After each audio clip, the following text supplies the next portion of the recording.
Şurada yok mu? Bezin oraya geç.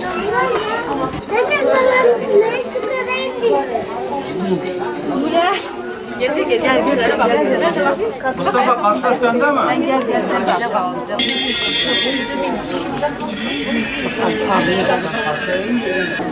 Aşağı neredesin ama?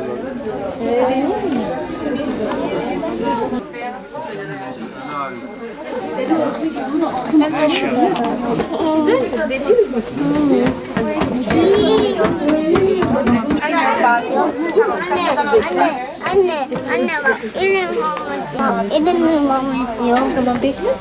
Sen beğen ben sana diyeyim.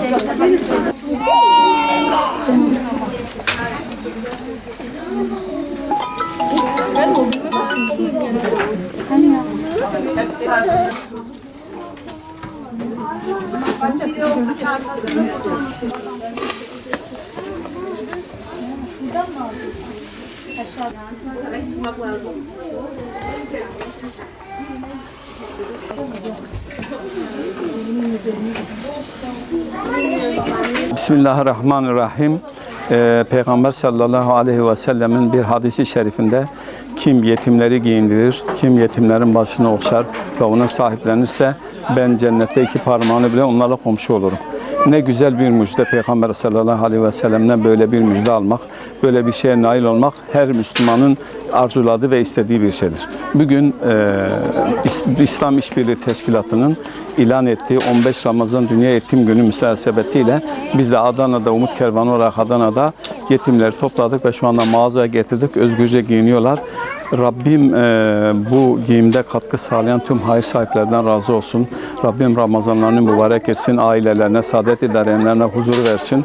Onları mutlu etsin her iki cihanda. Dua eder, dua bekleriz. Evet, tabi biliyorsunuz Filistin'de bir zulüm var. Orada da yetim çocuklar var. Acımız onlardan dolayı büyüktür. Biz de burada hayır sahiplerine sesleniyoruz. Gerek Filistin'de, gerek Türkiye'de, gerek dünyanın birçok ülkesinde Umut Kervanı yetimlere yardım ediyor. Ve onlardan çağrımız budur.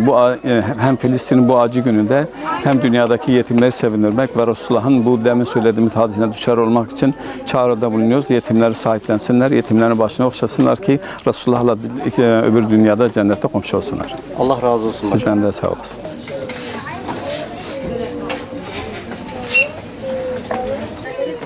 Ya tuttum böyle. Melek. Teşekkür ederim.